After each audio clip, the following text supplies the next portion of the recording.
पिछले हफ्ते के शानदार प्रदर्शन और शुक्रवार की कमजोर क्लोजिंग के बाद आज दुनिया भर के बाजारों से फिर से है मिले जुले संकेत और ये है हफ्ता मंथली एक्सपायरी वाला, यानी कि एक्शन रहेगा भरपूर। स्वागत है आप सबका शेयर बाजार लाइव में। नमस्कार, मैं हूं अनिल सिंह जी। नमस्कार, मैं हूं दीपांशु भंडारी। पूरा हफ्ता है हमारे सामने, पिछले हफ्ते के उतार चढ़ाव और इवेंचुअली रेंज बाउंड एक्शन के बीच इस हफ्ते कहां पर रहेगी नजर, ये जानना जरूरी है। बिल्कुल, बट थोड़ा यहाँ पर एक्साइटमेंट हो गए, हमारे टेस्ट मैच जैसे ही होने वाला है ये भी।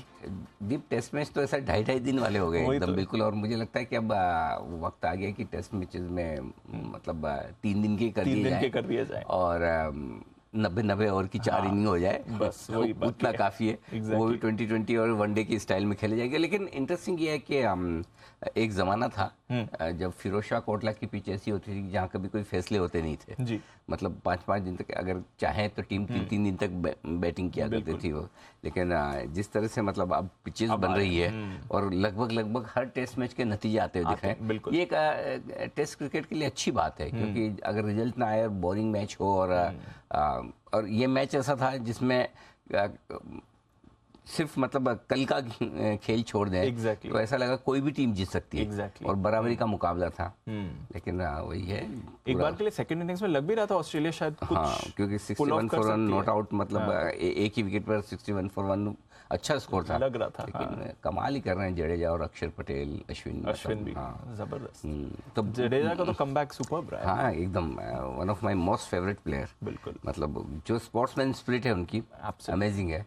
और मतलब वो जब वो बैटिंग के बाद जब वो तलवार वाला एक्शन करते हैं ना तो वो तो गजब, मतलब मैं उसका बड़ा फैन हूँ एक्चुअली। और सबसे बड़ी बात ये उनका कि हार नहीं मानने का जज्बा है उनमें, तो वो बहुत बड़ी चीज़ है। तो अच्छा है। और हर एक जगह के लिए टीम में जो कहते हैं कि मारामारी है कि अगर आप थोड़ा सा कम अच्छा खेलो तो रवाना होने के पूरे चांसेस है। स्पेशली बॉलिंग साइड पर। बैटिंग में तो खैर आजकल ऐसा हो नहीं रहा, काफी लोगों को देखना चाहते हैं, नहीं देखना चाहते हैं। लेट्स सी आगे क्या होगा, बट इंटरेस्टिंग। लेकिन इसमें एक चीज और है जी। अगर 2-2.5 दिन में मैच खत्म हो जाए तो क्या 2 टेस्ट मैच एक साथ ही करवा देना चाहिए? वही तो बोले बच्चे में 2.5 दिन में 2 और कर लीजिए। कितने लोग तो ट्विटर पे कह रहे थे कि वो 5 दिन का पास नहीं, आप तो 3 दिन का ये पास दीजिए, क्यों 5 दिन के पैसे ले रहे हो आप? Absolutely. But anyway, interesting match और बढ़िया और मजबूती से भारतीय टीम आगे बढ़ती हुई तीनों ही टेस्ट, वनडे और 2020 फॉर्मेट में वर्ल्ड चैंपियन होना, नंबर 1 होना अपने आप में बड़ी बात है। बिल्कुल। तो चलिए, स्पोर्टिंग वीकेंड तो बढ़िया रहा, बट मार्केट का एक्शन कैसा रहेगा इस हफ्ते, क्योंकि अब तो मंथली एक्सपायरी है। सर बताएं आज के ट्रिगर्स क्या हैं? शुक्रवार को अमेरिकी बाजार भी ठीक थे, वहां पर 130 अंकों की मजबूती डाउ में दिखी, निचले हिस्सों से अच्छी रिकवरी हुई। हालांकि नैस्डैक 70 अंक नीचे गिरकर बंद हुआ था और हमारे बाजारों के बंद होने के वक्त डाउ लगभग 70-80 पॉइंट नुकसान दिखा रहे थे, उसके मुकाबले में अच्छी मजबूती के साथ बंद होते दिखे। कच्चा तेल एक और अच्छा संकेत देता हुआ $87 से $88 से फिसल कर $83 के आसपास 2 हफ्तों के निचले स्तरों पर है। अदानी मामले में केंद्र सरकार ने जो कमेटी के नाम सुप्रीम कोर्ट को दिए थे बंद लिफाफे में, सुप्रीम कोर्ट ने मना किया है, बोले कि हम अपनी मर्जी से अपनी पसंद के नाम बनाकर कमेटी बनाएंगे। और इस बीच शॉपिंग करने के लिए जानी मानी जाने वाली कंपनी मदरसन संवर्धन मदरसन ने एक और बड़ी शॉपिंग की है इस बार। 4,800 करोड़ की जर्मनी में एक कंपनी खरीदी है, तो लगातार सुर्खियों में रहने वाली है ये कंपनी। तो ये है आपके लिए सारे के सारे अहम ट्रिगर्स, और कोई और खबरें भी हैं, ऑर्डर विंस भी हैं, डील्स भी हैं, उस पर भी करेंगे फोकस। एक बार थोड़ा ग्लोबल एक्शन समझ लिया जाए on a weekly basis. Sir वैसे तो फ्लैट रहे अमेरिकी बाजार, बट अगर आप वीकली बेसिस के देखें, हल्की डाउ पर गिरावट थी और तीसरी लगातार वीकली गिरावट आती हुई दिखी है। थोड़ा मायने समझाएं, ग्लोबल मार्केट्स भी अभी ये जो कंसोलिडेशन मोड में दिख रहे हैं, और दूसरा ये हफ्ता काफी सारे ट्रिगर्स भी आ रहे हैं, इवेंट्स भी हैं। जी हाँ, बिल्कुल दीप। पहली चीज तो है कि लगातार 3 दिन कमजोर जरूर, 3 हफ्ते कमजोर जरूर है अमेरिकी बाजार, लेकिन एक्शन बड़ा नहीं है, बहुत ही छोटा। ये बिल्कुल ठीक वैसा ही सुस्ती वाला मामला अमेरिकी बाजारों में बन रहा है जैसा पिछले हफ्ते को छोड़कर हमारे यहाँ बना था कि हम न 17,600 के नीचे जाते हैं, न 17,900 को पार कर पाते हैं। इवन मतलब बजट के दिन भी 350 गए तो गए और वापस ऊपर आ गए। 17,600 के नीचे की क्लोजिंग नहीं मिल रही है, 17,900 के ऊपर की क्लोजिंग नहीं मिल रही। तो ये तो थोड़ा बहुत एक्शन पिछले हफ्ते हुआ। सो सिमिलर आप एक्शन अमेरिकी बाजारों में भी देख रहे हैं। डाउ भी 34,000 के ऊपर निकलकर टिक नहीं पाता, बंद नहीं होता, 32,500 के नीचे जाकर बंद नहीं होता, तो वो 1,500 पॉइंट की रेंज में बड़ा फंसा हुआ सा अपने आप को फील कर रहा है बेसिकली, और कुछ भी एक्शन हो नहीं रहा। और इस बीच में थोड़ी सी गिरावट के साथ हो रहा है। बेसिकली अमेरिकी बाजार बड़े ट्रिगर्स की तलाश में है, जहाँ एक और कुछ ट्रिगर्स ऐसे हैं जो इक्विटी मार्केट्स के लिए अच्छे नहीं है, जैसा कि बॉन्ड यील्ड आपका फिर से बढ़कर लगभग 4% के आसपास पहुंच जाना, 3.9% बॉन्ड यील्ड है अमेरिका की, जो कि अब 3.8%, थोड़ी सी हल्की हुई है, 3.9% से पहुंच गई, लेकिन लगभग 4% के रेंज में पहुंचती दिखे, और लोगों की फिर से ब्याज दरें बढ़ने की उम्मीदें बढ़ रही है, आशंका बढ़ रही है, उम्मीद नहीं कहूँगा, आशंका बढ़ रही है। सो एक वो थोड़ा ट्रिगर है। डॉलर इंडेक्स आपका 101-100 की रेंज में आकर 104 के आसपास टिका हुआ है, तो हल्के हल्के से निचले स्तरों से रिकवर हुए हैं ये सारे के सारे, और वो बाजारों में बड़ी तेजी नहीं करने दे रहे हैं। लेकिन बाकी इकोनॉमिक डेटा जो आ रहे हैं वो अभी भी अच्छी मजबूती के, तो वो बाजारों को ज़्यादा गिरने नहीं दे रहे हैं। सो आई थिंक बड़े ट्रिगर्स अमेरिकी बाजारों में भी फ्रेश जो चाहिए वो मिल नहीं रहे। मतलब अब इस हफ्ते भी डेटा काफ़ी कुछ है। Yes, sir. वहाँ पर कंज्यूमर प्राइस इंडेक्स के डेटा सबसे इम्पोर्टेंट है, फेड की मीटिंग जो है उसके मिनट्स आएंगे, इसके अलावा बेरोजगारी के दावों के आंकड़े, वो तो जो रेगुलर चलते हैं वो चलते ही हैं, लेकिन हर हफ्ते हर रोज कुछ न कुछ डेटा होंगे ही। सो आई थिंक बहुत बड़ा मूव किस तरफ अमेरिकी बाजार देंगे इसका अंदाजा लगाना थोड़ा सा मुश्किल है, क्योंकि आमतौर पर जब छोटी रेंज में टाइम पास वाला काम होता है, जिसे हम टाइम वाइज कंसोलिडेशन अच्छी भाषा में कहते हैं, आम मतलब सही भाषा में से टाइम पास कहना चाहिए। एक्चुअली आप देखिए अमेरिकी बाजारों में भी धीरे धीरे फंड मैनेजर्स का इंटरेस्ट थोड़ा कम हो रहा है, क्योंकि बाजार कुछ डिसाइड नहीं कर पा रहे कि हमें जाना किस तरफ है। और जब तक ऐसा नहीं होता, आप भी देखिए आराम से शांति से। एक और चीज़ जो खास दिख रही है दीप, वो है कि अमेरिका के फ्यूचर्स अमेरिका के बाजारों की सही तस्वीर नहीं दिखा रहे हैं। अमेरिकी फ्यूचर्स कुछ और दिखते हैं, या तो एकदम सुस्त दिखेंगे और एक्शन पूरा होगा 300-400 पॉइंट का, या अगर दिखाएंगे फॉर एग्जांपल आप शुक्रवार को देखिए, ऐसा लग रहा था कि एक अच्छा कमजोर सेशन हो सकता है जी गुरुवार की गिरावट के बाद, लेकिन अमेरिका नीचे से रिकवर होकर अच्छा बंद हो गया। सो आपको पता ही नहीं चल रहा आजकल कि हो क्या रहा है अमेरिकी बाजारों में, और वो ट्रेंड बहुत साफ है नहीं। अभी आप देखिए सुबह सुबह तो डाउ फ्यूचर्स थोड़े नीचे था, पूरी की पूरी रिकवरी भी कर गए। हालांकि आज शाम तो हाँ, मतलब आप किस पे भरोसा करें वो पता नहीं, यही भरोसा नहीं बन पा रहा। सो आई थिंक जब ट्रिगर्स की कमी हो, रेंज और रेंज बाउंड मार्केट हो, डायरेक्शन की तलाश में हो, तो आराम से as it is where it is देखिए, कोई ज़्यादा दिमाग लगाने की ज़रूरत नहीं है। मतलब साफ है, न बड़ी तेजी होगी न बड़ी मंदी होगी, न अमेरिका में न हमारे यहाँ कुछ नहीं, सिंपल ही है। ठीक है। वैसे एक बात है, कमोडिटीज पर थोड़ा राहत आ रहा है सर। हाँ, डॉलर मजबूत होने से। हाँ, 3 साल के निचले स्तर पे ना नेचुरल गैस सर। हाँ, गैस के दाम तो मतलब जो सबसे खतरनाक बढ़े थे वही सबसे खतरनाक गिरे। एक चीज़ क्लियर हो गई दीप, ये पिछले 3-4 साल में ऐसा बहुत बार हुआ है, कोई भी कमोडिटी जो बहुत तेजी से बढ़ी हो, उसके घटने की भी स्पीड उतनी की उतनी बढ़ती हुई दिख रही है। मतलब वो अचानक से आप जंप लगा लो, बढ़ जाओ, वो एक अलग बात है, बट वापस घटने की स्पीड भी 8% घटना कोई बड़ी मतलब छोटी बात नहीं है। और कुछ हद तक इसका असर बाकी एनर्जी प्राइसेस पर भी पड़ता ही है। ऐसा नहीं कि बाकी एनर्जी प्राइसेस फिर अगर नेचुरल गैस इतनी घटेगी तो बहुत मजबूत रह पाएंगे। कच्चा तेल थोड़ा बहुत नीचे आया है, बहुत ज़्यादा नहीं, लेकिन इंटरेस्टिंग है ये। और दूसरा ये कि डॉलर इंडेक्स का मजबूत होने से बाकी कमोडिटीज़ भी, मेटल्स वगैरह पे भी थोड़ा सा असर पड़ा है। सो लेट्स सी क्या होता है, देखते हैं। ठीक है, चलिए, तो एक वहाँ पर राहत है। अच्छा सर, हमारे बाजार पर आते हैं। ग्लोबल मार्केट्स की तो हमने बात कर ही ली। निफ्टी पिछले हफ्ते 0.5% ऊपर था, बैंक निफ्टी 1% वीकली बेसिस पर अगर देखें, बट 18,000 के ऊपर भी हमने निफ्टी को जाते देखा और 41,000 के नीचे भी हमने बैंक निफ्टी को जाते हुए देखा। करेक्ट। तो कैसे समझना है सर, जो इंपॉर्टेंट लेवल सब निकलते हैं, बाजार का मोमेंटम, मूड माहौल जो है क्या? एक चीज तो दीप जो समझनी है वो कि जो 17,600 17,700 स्ट्रॉन्ग सपोर्ट जोन था, वो सपोर्ट जोन आपका 17,700 17,800 में शिफ्ट हुआ है। तो 100 पॉइंट आप नीचे से नीचे की रेंज को ऊपर शिफ्ट कर रहे हैं। 17,900 के आसपास आप आकर अटक रहे थे, 17,800 900 की रेंज में आप अटक रहे थे। 17,000 प्रिसाइजली 17,825 17,925 की रेंज में अटक रहे थे। अब वो रेंज आपकी 100 पॉइंट शिफ्ट हो गई है, 18,025 18,125 ऊपर शिफ्ट हो गई। तो थोड़ी सी रेंज ऊपर की तरफ शिफ्ट हुई है। आप देखिए शुक्रवार को बैंक निफ्टी ने कमजोरी ज्यादा दिखाई है, लेकिन निफ्टी फिर भी उतना खराब नहीं हुआ। 17,950 के आसपास की क्लोजिंग कोई बुरी नहीं है, और स्पेशली तब जब को अपने को 17,900 के ऊपर की क्लोजिंग चाहिए थी। 17,850 पे 3 दिन हम बंद हुए, फिर अचानक से ऐसा लगा कि ब्रेकआउट हो रहा है, चौथे दिन 17,770 पे आप बंद हो गए, फिर क्वेश्चन मार्क लग गया, लेकिन अगले दिन 17,929 पे जाकर जो बंद हुए, तो क्लियर कट आपको समझ में आ गया। और फिर 2 दिन आप 18,000 के ऊपर बंद हुए। अब 2 दिन 18,000 के ऊपर बंद होने पर जैसे आपने कॉन्फिडेंस दिखाया, एक दिन तक से नीचे आ गए। सो ये मार्केट ऐसा इंटरेस्टिंग मार्केट हो रहा है दीप, कि जहां से आप सोचते हो ब्रेकआउट होना है, वहीं पर एक बार तो आपको नीचे लाकर स्टॉप लॉस ट्रिगर करेगा। अब कोई हार्डली कोई ऐसा ट्रेडर होगा बैंक निफ्टी में, लॉन्ग ट्रेडर्स, जिसके शुक्रवार को स्टॉप लॉस ट्रिगर ना हुआ। निफ्टी में शायद ना भी हुए। निफ्टी में भी देखिए 18,100 के बाद कोई स्टॉप लॉस 18,000 का रखेगा, कोई 17,900 का रखेगा, 17,885 का लो था।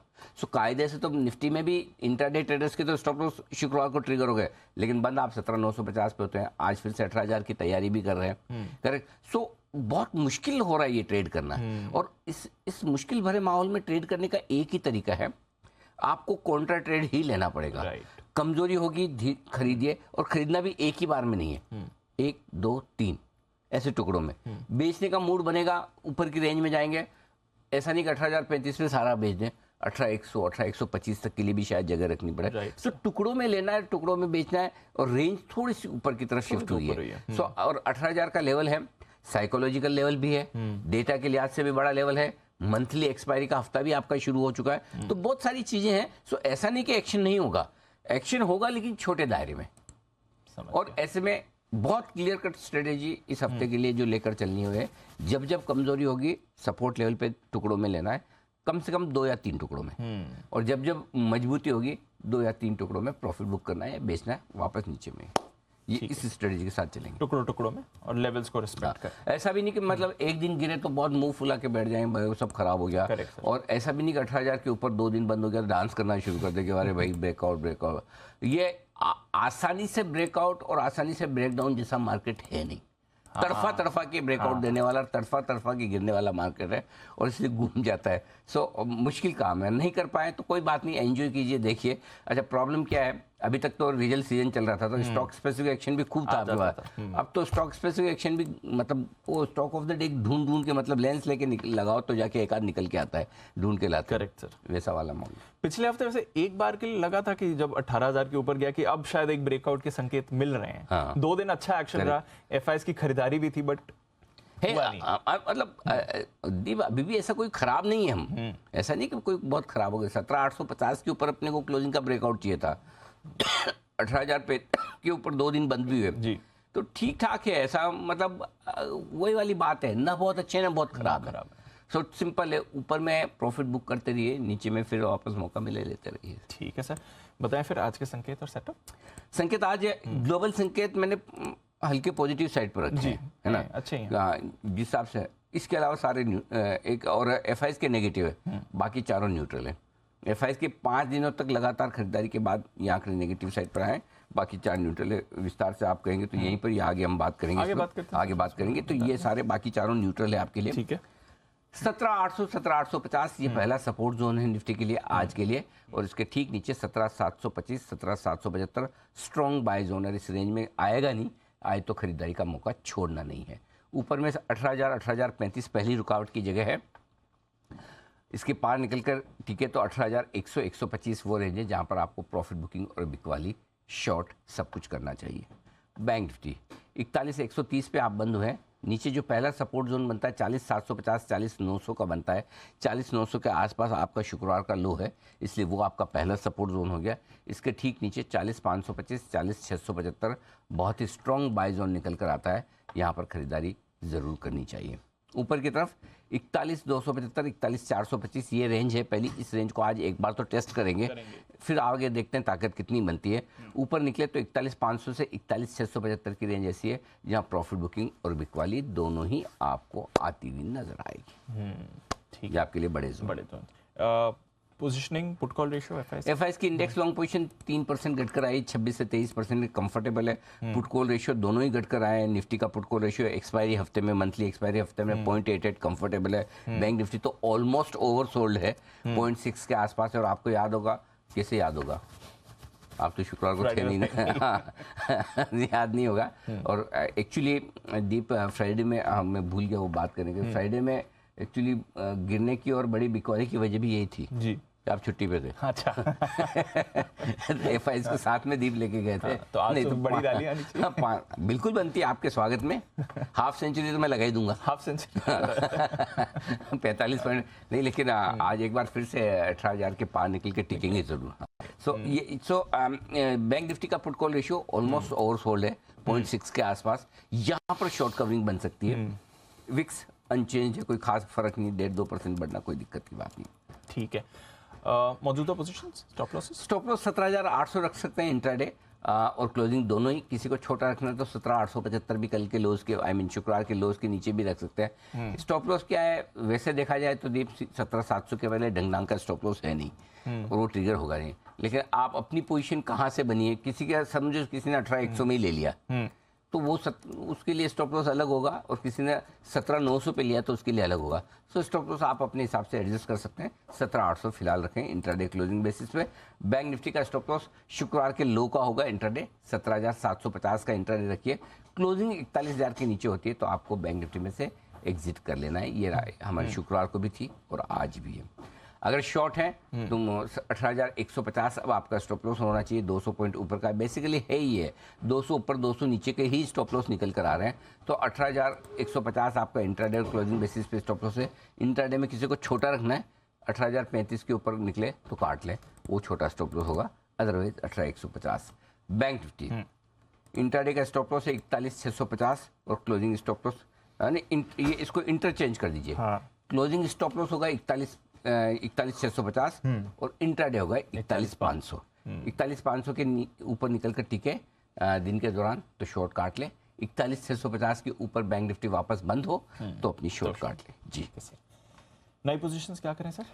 खरीदना है निफ्टी अगर आ जाए अच्छी रेंज में तो शूटिंग रेंज आपकी 17,825 से 17,900 की है। अगर इस रेंज में मौका मिले तो जरूर खरीदिए, और नहीं तो फिर आपको 17,850 के स्टॉप लॉस के साथ खरीद लेना है। तो अभी लिख के इसलिए दिया है कि भाई अब तो ठीक है, धीरे धीरे डाउ सुधर रहा है फ्यूचर्स पे और ये भी है, और आज तो अमेरिका बंद भी है तो कुछ बंद भी है, तो आज ज़्यादा संकेत तो है नहीं।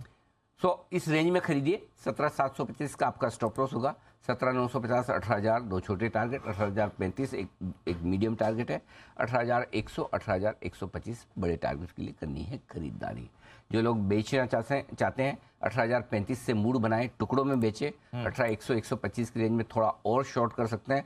स्टॉप लॉस स्ट्रिक्ट आपका होगा 18,200 का। टारगेट जो बनेंगे 18,000 17,950 दो छोटे टारगेट, 17,925 17,875 दो मीडियम टारगेट, 17,850 और 17,800 तक के बड़े टारगेट के लिए करनी है आपको बिकवाली। ठीक है सर। बैंक निफ्टी खरीदना है। एक तो ये सिंपल तरीका एग्रेसिव ट्रेडर्स के लिए कि 41,000 के स्टॉप लॉस से खरीद लो अगर थोड़ा गैप से खुल जाता है तो। दूसरा जो बढ़िया तरीका अगर मौका मिल जाए तो 40,750 40,900 की रेंज में आपको खरीदने की कोशिश करनी चाहिए। स्टॉप लॉस 40,600 का होगा। टारगेट जो बनेंगे दीप वो 41,100 का पहला टारगेट होगा, 41,200 41,250 ये तीन छोटे टारगेट हो गए, 41,375 और 41,425 की मीडियम टारगेट, 41,500 तक के बड़े टारगेट के लिए करनी है आपको खरीदारी बैंक निफ्टी में। और अगर आप 41,000 के स्टॉप लॉस के साथ खरीदते हैं तो 41,500 550 625 675 तक के टारगेट आपके लिए खुलते हैं, जो मैं आगे आपको बता दूंगा। ठीक है सर, चलिए तो अगर मिला मौका तो अच्छा मिलेगा बेचने के लिए। 41,500 के आसपास मूड बनाना चाहिए बेचने का, टुकड़ों टुकड़ों में। हो सकता है ओवर सोल्ड है, एक मौका दे आपको, थोड़ा ऊपर भी आ जाए। तो 41,450 से 41,625 की रेंज है जहां आप शॉर्ट कर सकते हैं। 41,800 का स्ट्रिक्ट स्टॉप लॉस होना चाहिए। टारगेट जो बनेंगे दीप वो 41,375 और 250 दो छोटे टारगेट, 41,200 41,125 दो मीडियम टारगेट और 40,900 तक के फाइनल टारगेट के लिए करनी है बिकवाली। Thank you very much. ठीक है सर, चलिए सारे लेवल्स आपके सामने हैं। बैन लिस्ट में भी बदलाव हुए हैं सर। इंडिया बुल्स और अंबुजा तो हैं बैन में, बट पंजाब नेशनल बैंक और BHEL ये दोनों बैन से बाहर आ गए हैं। तो बैन लिस्ट आधी हो गई, अच्छी बात है। मंथली एक्सपायरी से पहले अब थोड़े बैन से बाहर भी नाम आ रहे हैं। PNB और BHEL बैन से बाहर हैं। अब डेटा पर आते हैं सर, जो FIs का डेटा है। 5 दिन की खरीदारी की एक्टिविटी फ्राइडे को खत्म होती हुई, हालांकि इतना बड़ा सेल फिगर नहीं था, बट कैसे समझना है FIs के आंकड़ों को?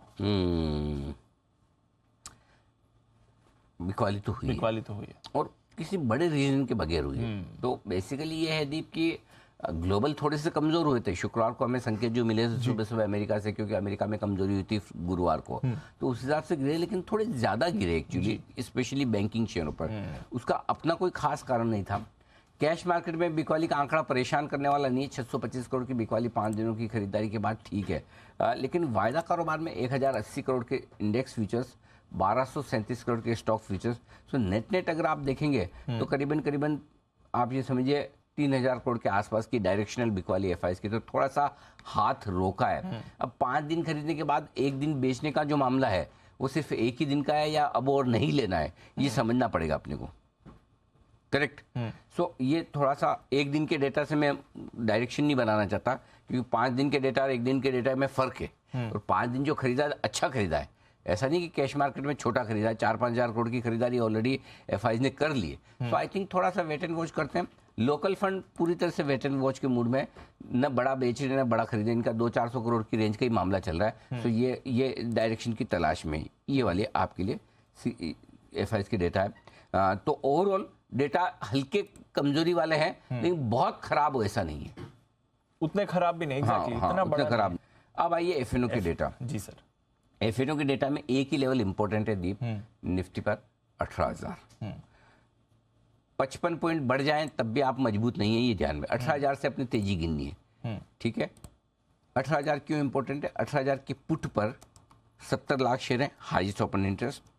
18,000 के कॉल्स पर 1 करोड़ 18 लाख शेयर है, ये भी हाईएस्ट ओपन इंटरेस्ट। इसमें से 63 लाख शेयर शुक्रवार को जुड़ा है। सो आज के लिए सबसे की लिटमस टेस्ट जो है दीप, एक ही लेवल ध्यान में रख लीजिए। पहले तो 18,000 आपका ये हो गया कि जहां से आपको गिनना है, लेकिन 18,035 स्पोर्ट लेवल पर निफ्टी पर, ये सबसे इंपॉर्टेंट लेवल आज का।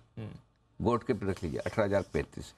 18,035 के ऊपर निकल कर टिके और अपने आप ने 15 मिनट आधा घंटा निकाल दिया, यहां से शॉर्ट कवरिंग शुरू हो जाएगी 18,035 के ऊपर। समझ गया।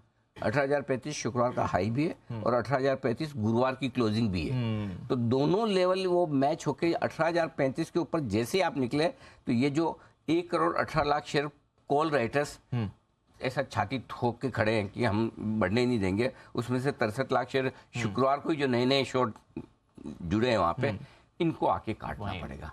तब आप 18,100 125 तक जाएंगे। Got it. ये 18,035। तो ये इंपॉर्टेंट, सबसे इंपॉर्टेंट लेवल आप नोट कर रखिए 18,000। सपोर्ट नीचे की तरफ 17,900 के आसपास है, ऊपर 18,100 के 125 के आसपास रुकावट है। इसको पार नहीं करेंगे 17,850-900 पे सपोर्ट भी ले लेंगे, ये सिंपल। तो 18,000 अपने मेक और ब्रेक लेवल, ठीक है। बैंक निफ्टी ऐसा ही एक लेवल बैंक निफ्टी पर भी है, और वो है आपका 41,500 का। 41,000 पहले तो 41,000 सपोर्ट हो गया स्ट्रॉन्ग, तो 125 पॉइंट घट भी जाए तो चिंता नहीं करना। 41,000 के नीचे कमजोर है हम, 41,000 के ऊपर बने हुए तो कमजोर नहीं है। 41,500 पार करना बड़ा मतलब टेढ़ी खीर है। ये मुहावरा किसने बनाया, टेढ़ी खीर? खीर कैसे टेढ़ी होती है? नो आइडिया, इसका मतलब ही क्या है, मुझे ये भी नहीं। टेढ़ी खीर मतलब बहुत मुश्किल काम। अच्छा, अरमान, एनी आइडिया किसी को? आप लोगों को भी नहीं? टेढ़ी मुहावरा तो सुना ना, टेढ़ी सर। वो वैसा तो नहीं बर्तन के एंगल को लिख रही है, कैसे बना रहे हो? हो सकता है खीर बनाते बनाते अगर दूध ना फट जाए तो शायद तो वो फटी खीर हो गई, टेढ़ी। अच्छा, आप में से देखो भाई, हम 5 लोग ऐसे यहाँ ज्ञानी लोग बैठे जिनको हमें कुछ नहीं पता टेढ़ी खीर के बारे में। अगर आप में से किसी को पता है तो मुझे जरा ट्वीट करके बताइए, हमारे ज्ञान बढ़े। टेढ़ी खीर ये मुहावरा क्यों, कैसे, क्या बना, मतलब खीर टेढ़ी कैसे हो सकती है? समझे तो हाँ, क्या है? मतलब टेढ़ी खीर का मतलब बहुत मुश्किल काम। हाँ, ये इतना हमें पता है। समझ गया। ये मतलब हमारे मास्टर जी ने हमें आंसर बता दिया था। हो सकता है उन्होंने ज्ञान बताया, हमारा फोकस उस वक्त ना रहा हो, है ना। मैं उनको तो नहीं कह सकता कि उन्होंने नहीं बताया होगा, गुरुजी है तो बताया होगा। हमारे फोकस उस वक्त नहीं रहा होगा, आपने सोचा होगा आउट ऑफ सिलेबस होगा, खाली आंसर याद कर लो। तो टेढ़ी खीर मतलब ये कि 41,500 को पार करना बड़ा टेढ़ी खीर है। 50 लाख शेयरों का ओपन इंटरेस्ट है वहां पर कॉल्स में, सो वहां पर उसके आसपास जाकर आप अटकेंगे जरूर। ये आपके लिए लेवल है बैंक निफ्टी पर फायदा कारोबार के लिहाज से। ठीक है सर, तो चलिए सारे इंपॉर्टेंट लेवल्स, आज का डेटा आपके सामने है। स्टॉक्स वैसे अनिल जी कह रहे थे मुश्किल हो रही है स्टॉक्स ढूंढने में, बट एक स्टॉक तो आपके लिए ढूंढ कर लाए ही हैं। आइए Bigul stock of the day.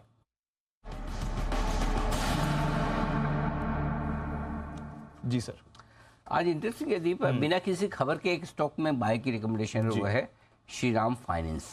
Shriram finance में खरीदारी करने की राय है, और श्रीराम फाइनेंस में स्टॉप लॉस और टारगेट मैं आपके सामने रख दूं। फ्यूचर्स के दे रहा हूँ 1235 के आसपास का इसका लेवल है। 1220 का आप स्टॉप लॉस 25 का रख लीजिए, 1225 भी चलेगा। फ्यूचर्स का स्टॉप लॉस है 1250, 1260 और 1275, 3 टारगेट के लिए करनी है खरीदारी। एक तो एनबीएफसी थोड़े ठीक दिख रहे हैं। आज मॉर्गन की रिपोर्ट भी इन पर, उन्होंने 1580 का टारगेट भी रखा है, और तीसरी तिमाही के जो इनके नतीजे आए थे, जी। नतीजे मजबूत रहे और थोड़ी वापस से स्टॉक ट्रैक पर आता हुआ दिख रहा है और वैल्यूएशंस भी इसके रीजनेबल हैं, तो मुझे लगता है कि स्टॉक में थोड़ी अच्छी तेजी बन सकती है, यहाँ से मजबूत हो सकता है। तो 2 से 3% की तेजी तो आराम से बन सकती है। तो मेरे ख्याल से 1265 तक के टारगेट के लिए यहाँ पर खरीदारी कर सकते हैं। 1275 तक के टारगेट के लिए खरीदारी कर सकते हैं। श्रीराम फाइनेंस, पहले श्रीराम अब तो ट्रांसपोर्ट और नाम दोनों बदल में गया। मर्ज हो गए, इसलिए अब श्रीराम फाइनेंस हो गया। तो हमारी आदत ट्रांसपोर्ट की पड़ी हुई है, श्रीराम फाइनेंस में खरीदारी करने की। ओके, तो आज का stock of the day Anil ji की तरफ से श्रीराम फाइनेंस खरीदारी करें। फ्यूचर्स के लेवल हैं, तो अगर आप कैश में कर रहे हैं तो अकॉर्डिंगली लेवल्स को एडजस्ट करके आप करिएगा। आइए फिर जानते हैं हमारी टीम के साथ और कौन से स्टॉक्स हैं जहां पर आपको रखनी है नजर। खबरें, ट्रिगर्स और साथ ही ब्रोकरेज एक्शन लेकर तैयार है वरुण, अरमान, नुपुर और कुशल। वरुण, मॉर्निंग, ट्रिगर्स और खबरों से करते हैं शुरुआत, बताइए।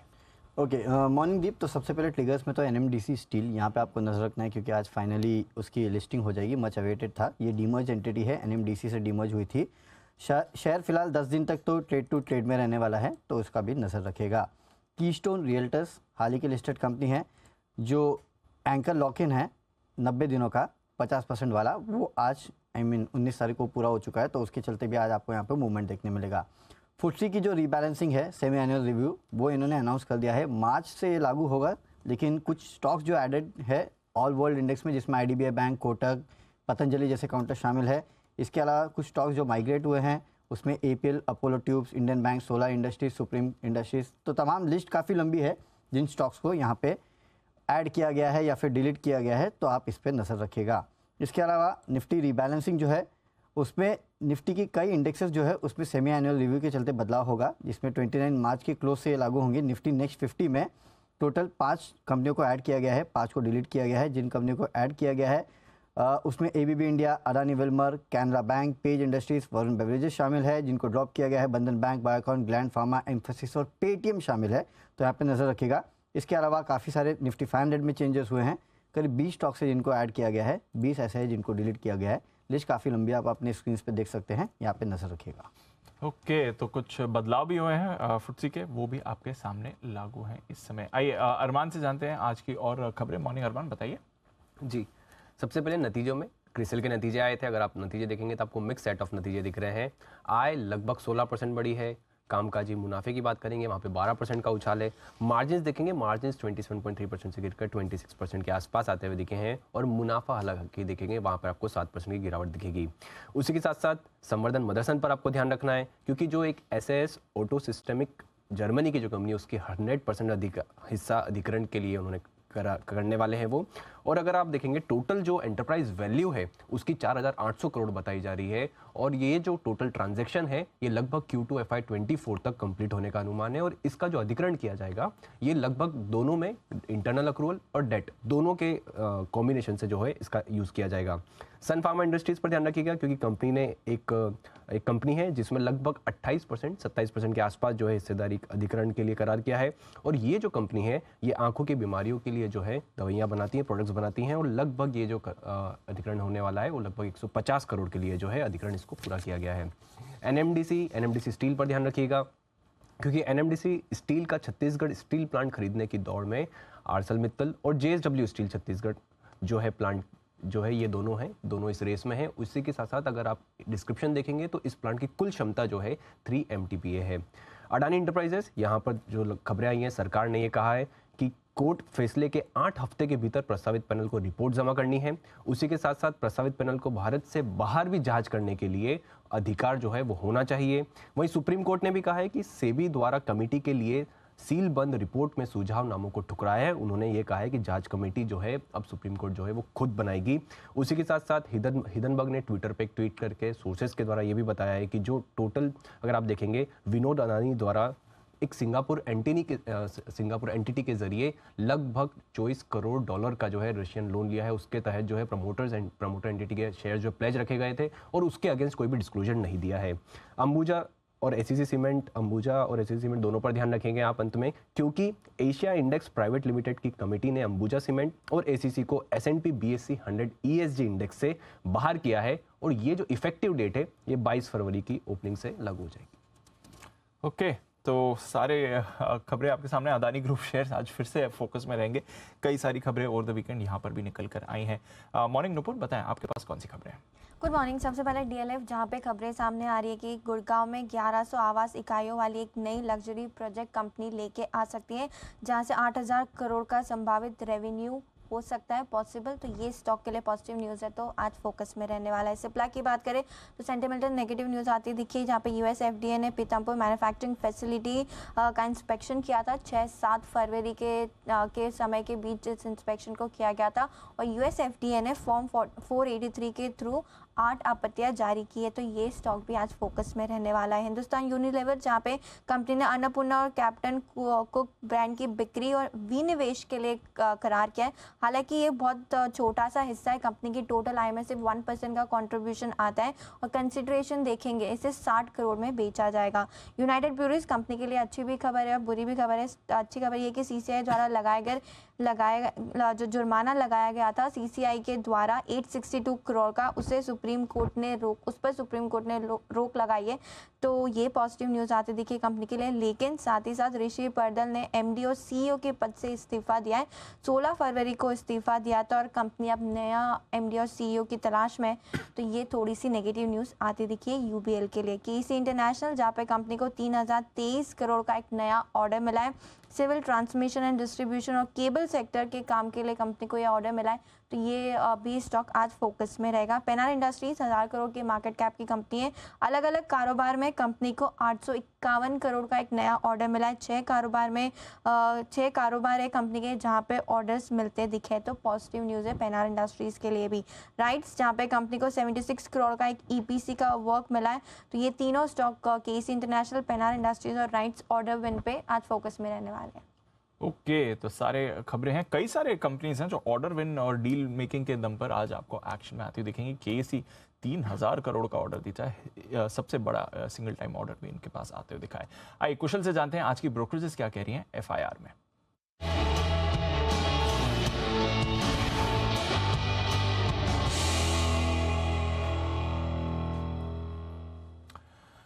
मॉर्निंग कुशल, बताएं क्या कह रही हैं आज की रिपोर्ट्स?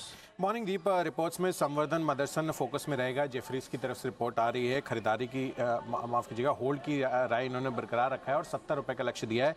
जो अधिग्रहण किया गया है ये मान रहे हैं कि जो ट्रांजैक्शन मल्टीपल है उसके लिहाज से रीजनेबल है। और यहाँ पर जो ग्लोबल ऑटो ओईएम्स के लिए एक जो ग्लोबल प्रोवाइडर है cockpit module assembly, French company है, इन्होंने इसमें 100% हिस्सेदारी जो खरीदी है वो रीजनेबल लग रही है इनको। साथ ही गोल्डमैन सैक्स भारतीय एयरटेल पर, इनफैक्ट पूरा टेलीकॉम स्पेस पर अपनी राय दे रहा है, जहाँ पर भारतीय एयरटेल पर इन्होंने खरीदारी की राय बरकरार रखी है। 875 से घटाकर 870 रुपए के टारगेट दिए हैं। बट ये मान रहे हैं कि अगर बुल के सिनेरियो रहता है तो 40% की अपसाइड ये मौजूदा भाव से भी मानकर चल रहे हैं। हालांकि 10% का गिरावट भी एक्सपेक्ट कर रहे हैं बेयर के सिनेरियो में, बट मार्जिन आगे चलकर सिग्निफिकेंटली इंप्रूव हो सकते हैं। इंडस टावर्स पर गोल्डमैन सैक्स की राय है न्यूट्रल रेटिंग बरकरार रखते हुए लक्ष्य 230 से घटाकर अब ये 200 रुपए के इन्होंने कर दिए। मौजूदा भाव 167 रुपए का है। जहां तक सिप्ला पर सवाल है, जेपी मॉर्गन इन्होंने ओवरहेड रेटिंग बरकरार रखते हुए 1210 रुपए के टारगेट दिए हैं, जो 8 ऑब्जर्वेशन पीतमपुरम प्लांट के लिए मिला है। देखना होगा कि यहाँ पर अब कंपनी की किस तरह से कमेंट्री आती है इस पर, उसके बाद ही ये डिसाइड करेंगे कि आगे इसको क्या रेटिंग देनी चाहिए। हालांकि अभी 1210 रुपए के टारगेट दे रहे हैं। मौजूदा भाव 1026 रुपए का है। 1235 रुपए का टारगेट आउट परफॉर्म रेटिंग के साथ मैक्वेरी ने दिया है सिप्ला पर। और यहाँ पर ये एस्टिमेट लगा रहे हैं कि जो प्लान का कॉन्ट्रीब्यूशन है एबिटा लेवल पर FY23 के लिए 15% का रहा है। हालांकि ओवरऑल रेवेन्यू पे केवल 5% का इम्पैक्ट यहाँ पर इनको दिख रहा है। जहां तक श्रीराम फाइनेंस का सवाल है, ओवरवेट रेटिंग बरकरार रखते हुए मॉर्गन स्टैनले ने 1580 रुपए का बड़ा टारगेट दिया है और मौजूदा भाव से लगभग 20% की अपसाइड ये मानकर चल रहे हैं, क्योंकि Q3 काफी पॉजिटिवली इसने सरप्राइज किया है और साथ ही फंडामेंटल्स आगे चलकर और बेहतरी दिखा सकते हैं। शार्प रैली सप्लाई ओवरहैंग खत्म होने के बाद ये एक्सपेक्ट करके चल रहे हैं। हालांकि टाइमिंग इन्होंने कहा है कि ये अनसर्टेन है। पर फोर्टिस हेल्थ केयर पर नोमुरा की इंटरेस्टिंग रिपोर्ट आ रही है, जहां पर खरीदारी की राय बरकरार रखते हुए यहाँ पर टारगेट 319 से बढ़ाकर 325 किया है।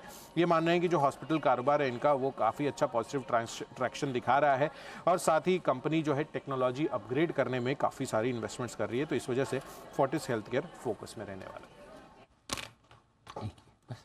ओके, तो ये है सारी की सारी रिपोर्ट जिन पर रहेगा आज भरपूर एक्शन। आइए इसी एक्शन को बढ़ाते हैं आगे। एक्सपर्ट्स का दमदार पैनल है हमारे साथ तैयार और आज है सोमवार की सुबह और सोमवार को होती है आपके लिए pick of the week.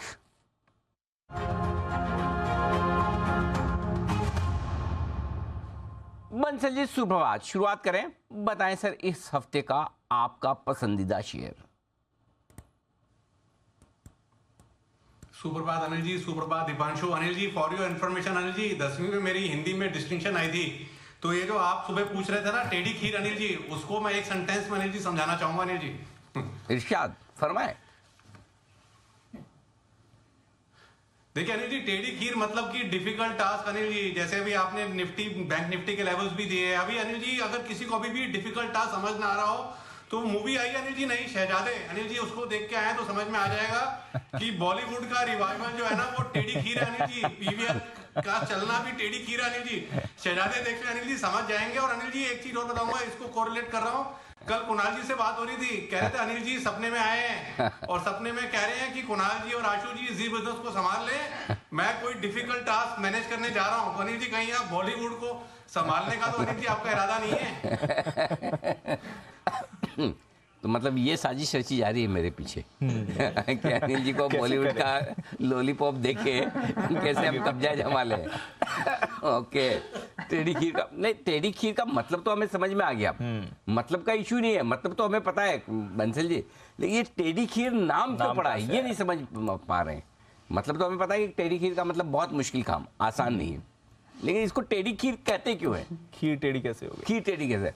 Anyway, मुझे लगा कि आधा घंटा आपको मिला है, गूगल करके आप आंसर ढूंढ ही लोगे, लेकिन सब कुछ वही है ना, वो चैट जीपीटी में और गूगल में सब कुछ नहीं है। जी कुणाल जी।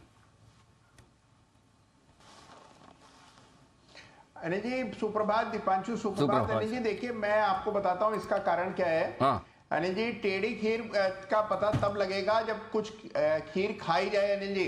तो ये जो खीर का जिक्र आपने सवेरे छेड़ दिया है, तो अनिल जी अब 2-3 प्याले खीर खाएं, उसके बाद टेढ़ी खीर समझ आएगी अनिल जी। आपकी मतलब भावनाओं का सम्मान करते हैं, मतलब जो आपका जोश, उत्साह और ऊर्जा है कुणाल जी की लाजवाब है। आज तक कभी कुछ मिला नहीं इन्हें, लेकिन मारना छोड़ा नहीं है। भले कोई भी रहे, पहुंचाया कभी किसी ने कुछ भी नहीं है, लेकिन कुणाल जी की स्पिरिट बराबर है, बोले हम अपना काम नहीं छोड़ेंगे। बंसल जी का भेजने का मन है भेजे, न भेजने का मन है न भेजे। सिद्धार्थ जी का मन भेजने का है, भेजे ना भेजे, ले जाने का मन है न ले जाए। चलिए कोई बात नहीं, बंसल जी करते शुरुआत, बताएं sir pick of the week. Anil ji pick of the week मेरा आईओसी है। टेक्निकली काफी अच्छा लग रहा है और डिफेंसिव भी है स्टॉक, मतलब कि एचपीसीएल बीबीसीएल का आउट परफॉर्म भी कर रहा है। रिस्क रिवॉर्ड रेशियो काफी फेवरेबल है। जिस तरीके का अनिल जी आज का मार्केट है, छोटे स्टॉप लॉस पे ही काम करना चाहिए। तो 80 रुपए 50 पैसे के अराउंड की क्लोजिंग है शुक्रवार की। 78.5 का स्टॉप लॉस लगाना है। 86 रुपीज के पहले टारगेट के लिए आईओसी है पिक ऑफ द वीक। एक बार 86 रुपीज के लेवल आते हैं तब इसको रिव्यू करेंगे। ओके, 78-50 के स्टॉप लॉस से 86 के टारगेट के लिए हफ्ते भर के लिए खरीदें आईओसी। ये है स्टॉक जो बंसल जी के रडार पर। कुणाल जी बताएं सर आपका pick of the week. Anil ji देखिए शुक्रवार को हमने एक अच्छी तेजी देखी एलएनटी में। मुझे लगता है कि एलएनटी में तेजी कायम रहेगी, तो एलएनटी खरीदारी की राय है। 2200 से थोड़ा नीचे 2195 पर स्टॉप लॉस रख लें। मुझे लगता है कि 2275 और 2325 ये दो टारगेट्स होंगे जिनके लिए एलएनटी में खरीदारी की राय। तो ये है एलएनटी खरीदारी करने का इरादा रखते हैं। आइए हिमांशु जी की भी राय जानी जाए। हिमांशु जी सुप्रभात, बताएं सर आपका पिक ऑफ द वीक। सुप्रभात अनिल जी, सभी को सुप्रभात। Anil ji Nifty CPSC index एक ऐसा इंडेक्स है जो मुझे लगता है कि रिलेटिव स्ट्रेंथ दिखाता हुआ नजर आ रहा है बाजार के वनस्पत, जहां पर अच्छी पोटेंशियल है, यहाँ से अच्छी तेजी की भी। और इसी इंडेक्स में से एक स्टॉक ओएनजीसी, जिसमें एक वीकली चार्ट पर एक काफी अच्छा ब्रेकआउट देखने को मिला पिछले हफ्ते। मुझे लगता है कि इस हफ्ते भी ओएनजीसी में अच्छी तेजी देखने को मिल सकती है और इसलिए ओएनजीसी मेरी तरफ से रहेगा पिक ऑफ द वीक। लगभग 156 रुपए का क्लोज है अनिल जी। 152 153 की रेंज में खरीदारी करें। 147 यानी कि 147 रुपए का स्टॉप लॉस लगाएं। 165 रुपए तक के टारगेट्स के लिए ओएनजीसी इस हफ्ते का pick of the week. Okay, तो ओएनजीसी में करें खरीदारी, ये राय आपके लिए हिमांशु जी की तरफ से। 156.50 पे बंद हुआ है, 152-53 तक नीचे में मिले तो और ऐड करें। Stop loss 147, target 165। सुप्रभात, सुमित जी बताएं sir pick of the week. नमस्कार अनिल जी, गुड मॉर्निंग। नमस्कार Anil ji, pick of the week में जो स्टॉक का चार्ट्स के ऊपर बढ़िया दिख रहा है वो है गोदरेज सीपी। गोदरेज सीपी के अंदर यहाँ से एक ऊपर का मूव देखने को मिलना चाहिए। तो इस हफ्ते में, इस एक्सपायरी वीक में जिस स्टॉक पे नजर रखना है वो है गोदरेज सीपी। कोई भी डिप आता है तो इसमें खरीदारी करें। 925 रुपए का इसके अंदर नीचे में सपोर्ट बनेगा, तो 925 का इसके अंदर नीचे में स्टॉप लॉस लगाना है। ऊपर में जो टारगेट देखने को मिल सकता है 975 रुपए से लेके 980 रुपए तक के लेवल गोदरेज सीपी में ऊपर की तरफ देखने को मिल सकते हैं, तो खरीदारी करके चलने का सलाह रहेगा गोदरेज सीपी।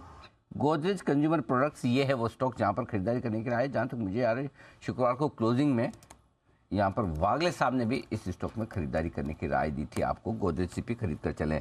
सुप्रभात जैन साहब, बहुत बहुत स्वागत है आपका भी। बताएं सर आपकी पसंद का शेयर। बिल्कुल Anil ji, very good morning. आज वापस से मेरे होम ग्राउंड से शो कर रहा हूँ after weeks travelling. But anyways, जो स्टॉक्स मैं आज लाया हूँ, पहले तो अनिल जी आप इजाजत दो तो मैं लास्ट वीक जो मैंने वैसे फ्राइडे को नहीं दिया था, मैंने थर्सडे को दिया था इवनिंग शो में स्टॉक्स, जिसमें मैंने फीएम इंडस्ट्रीज मैंने लॉन्ग टर्म पिक के तौर पे दिया था, पोजिशनल पिक के तौर पे सनसेरा इंजीनियरिंग दिया था, और नेस्ले इंडिया मैंने पिक ऑफ द डे के हिसाब से, सो फ्राइडे को चला गया वो।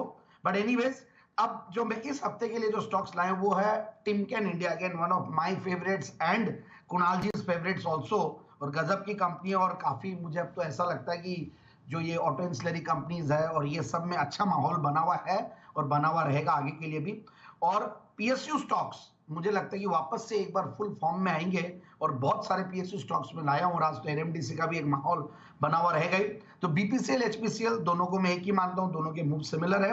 NTPC again and Coal India, ये तो हो गए जो पीएसयू स्टॉक्स में 4 लाया हूँ।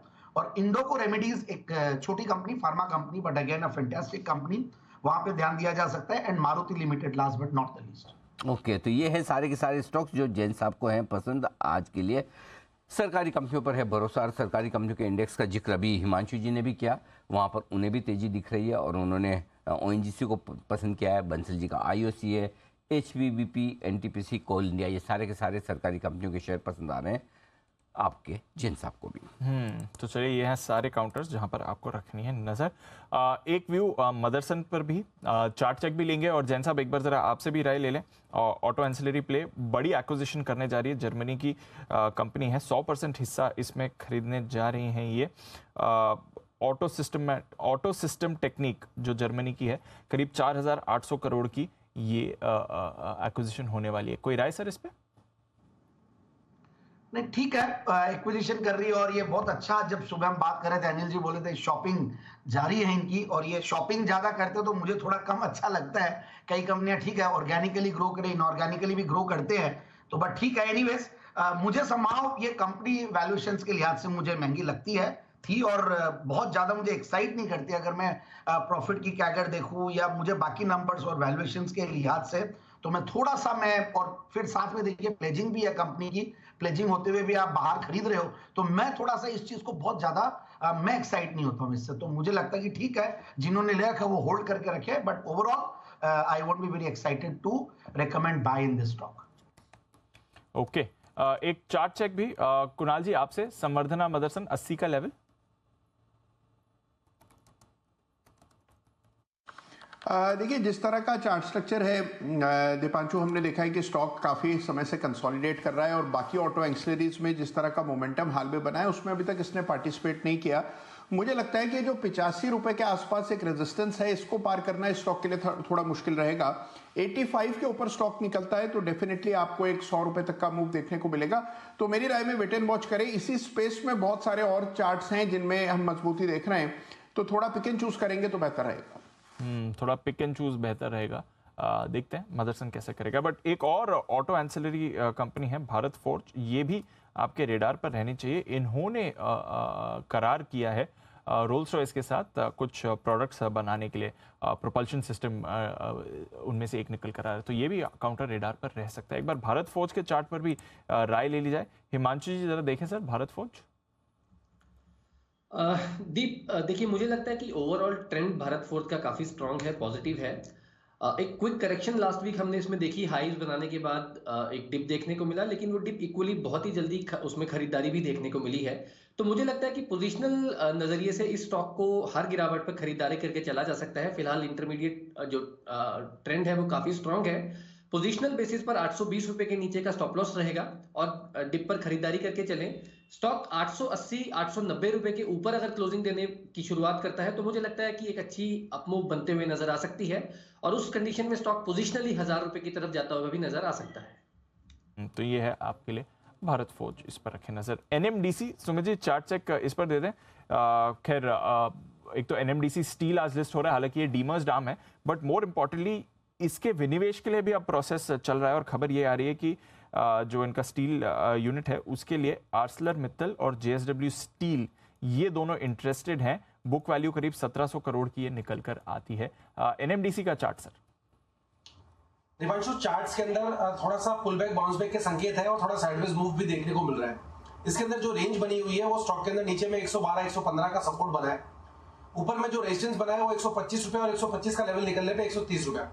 तो ये 10-15 रुपए की रेंज है जिसके अंदर एनएमडीसी पिछले कई हफ्तों से घूम रहा है, और अभी भी लगता है कि शायद ये इसी रेंज में घूमेगा। कोई भी छोटा मोटा डिप आता है नीचे में 115 118 के लेवल्स तक, तो लोअर लेवल्स पर खरीदारी कर सकते हैं।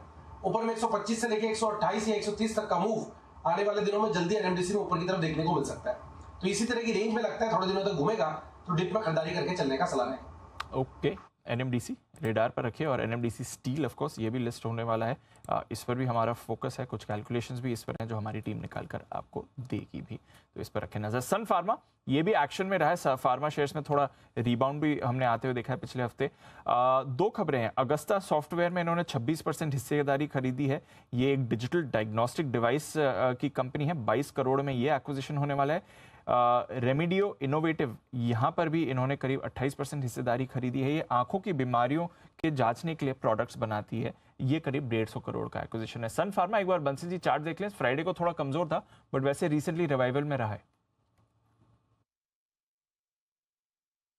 देखिए दीपांशु, चार्ट्स कमजोर हैं, थोड़े से सपोर्ट के पास चल रहा है। 980 एक अहम सपोर्ट है, तो जिनके पास भी है 980 का स्टॉप लॉस लगा ले। 980 का लेवल टूटेगा तो यहाँ दिक्कत देखने को मिलेगी, और ऊपर में 1000 एक रेजिस्टेंस है, तो 1000 और 980 के बैंड में ट्रेड कर रहा है। जिस भी डायरेक्शन में डिसाइसिव ब्रेकआउट ले तो पोस्ट ब्रेकआउट ब्रेकडाउन ट्रेडिंग की राय होगी। जब तक इस रेंज के अंदर है कुछ ना करने की हिदायत है। ओके, तो ये है आपके लिए सन फार्मा, इस पर रखें नजर। बाकी फार्मा शेयर्स ये भी रेडार पर रहेंगे। Biocon, Aurobindo in fact particularly active रहा था पूरे पिछले हफ्ते। एक बार जैन साहब से राय ली जाए। जैन साहब, ट्रैक करते हैं ऑरोबिंदो। फाइनली अर्निंग्स तो ठीक थी, जो मैनेजमेंट की कमेंट्री में कॉन्फिडेंस निकल कर आया, उसके बाद पिछले हफ्ते हमने ऑरोबिंदो में थोड़ा अच्छा एक्शन देखा था। ट्रैक तो करते हैं, और ट्रैक करने में मुझे यह है कि मैं बहुत ज्यादा अगेन इस स्टॉक से भी एक्साइटेड नहीं होता हूं, क्योंकि वैल्यूएशंस वगैरह ठीक है, सस्ते हैं और हमेशा से सस्ते रहे हैं, तो बट मार्केट की एक एक्सपर्टीज को और एक मार्केट्स आर ऑलवेज राइट, इस चीज को मैं हमेशा सल्यूट करता हूं कि कोई चीज अगर सस्ती है तो वो कोई ना कोई कारण से सस्ती होगी। और फार्मा स्टॉक अगर 10-12 के पी मल्टीपल में कमोडिटी स्टॉक की तरह चलता हो, और वो भी ऑरोबिंदो, ऐसा नहीं कि स्टॉक को मैंने पहले रेकमेंड किया और बहुत बड़े रिटर्न्स वहां से आए, बट नाउ मैं थोड़ा सा जिस तरीके का पास्ट में कुछ छोटे मोटे ऐसे नेगेटिव न्यूज भी कंपनी को लेकर आई है, और परफॉर्मेंस भी कोई बहुत ज्यादा एक्साइटिंग रहा नहीं है पिछले कुछ क्वार्टर से, 2-3 क्वार्टर 4 क्वार्टर बहुत अच्छे नहीं गए हैं। तो मेरे हिसाब से तो देखिए इस स्टॉक में जिन्होंने ले रखा है वो उछाल पे निकलने की कोशिश करें। और देखिए एफएनओ वाले स्टॉक्स है, कोई भी नेगेटिव न्यूज पे ज्यादा करेक्ट करते हैं, तो मुझे लगता है 500 सवा 500 ये एक अच्छा खासा रेजिस्टेंस होगा, जो कि मुझे याद है 800 850 के लेवल्स भी ये स्टॉक ने दिखाए हुए हैं। So it's a very volatile stock. और फार्मा स्टॉक्स में दूसरे में तो कहूंगा कि जो फार्मा एमएनसी स्टॉक्स है वहां पे ध्यान देना चाहिए। फाइजर, एबर्ट, इन सबको मैंने रेकमेंड किया। आज मैंने इंडोको रेमेडीज है, एरिस लाइफ साइंसेज है, कैप्लिन पॉइंट है, लिंकन फार्मा है, ये एक मेरी एक अलग रडार चलती है फार्मा की। सो मेरे हिसाब से स्टॉक में एग्जिट ऑन बाउंस है। तो सेल ऑन रैली बनता है ये काउंटर, बट ऑरोबिंदो एक अच्छा रिवाइवल नंदलेस आया है। फार्मा की बात निकली तो एक और फार्मा भी कवर कर लेते हैं, और वो है आपके लिए सिप्ला। पीतमपुरा मैन्युफैक्चरिंग फैसिलिटी में यूएसएफडीए की जांच हुई थी, पिछले 2 हफ्तों से चल रही थी। फॉर्म 483 जारी किया है, 8 आपत्तियां हैं, तो ये कंसर्न बन सकता है आज सिप्ला के लिए। सुमित जी, लेवल्स क्या इंपॉर्टेंट है सिप्ला के लिए? दीपांशु, देखिए सिप्ला के अंदर थोड़ा सा प्रॉफिट बुकिंग और थोड़ा सा दबाव देखने को मिला है स्टॉक में ऊपर से पिछले 1-2 महीनों के अंदर। अभी भी थोड़ा दबाव और बन सकता है, जिसके अंदर 1000 रुपए से लेके 980 रुपए तक के लेवल सिप्ला में नीचे में देखने को मिल सकते हैं। स्टॉक में ऊपर में रेजिस्टेंस है 1040 1050 का। 1040 1050 का लेवल ऊपर में टूटेगा, तब इसके अंदर ऊपर में ब्रेकआउट आएगा और फिर एक अच्छा मूव ऊपर की तरफ बनेगा। जब तक ये लेवल ऊपर में नहीं टूटते तब तक थोड़ा डाउनसाइड का मूव देखने को मिल सकता है। 1000 के लेवल टूटने की पॉसिबिलिटी है और 980 रुपए तक के लेवल सिप्ला में आने वाले दिनों में देखने को मिल सकते हैं। ओके, तो ये है आपके लिए सिप्ला पर राय चार्ट्स के लिहाज से। आइए बढ़ते हैं आगे और अब वक्त है फर्स्ट ट्रेड की शुरुआत करने का। शुरुआत होगी हेडलाइंस के साथ।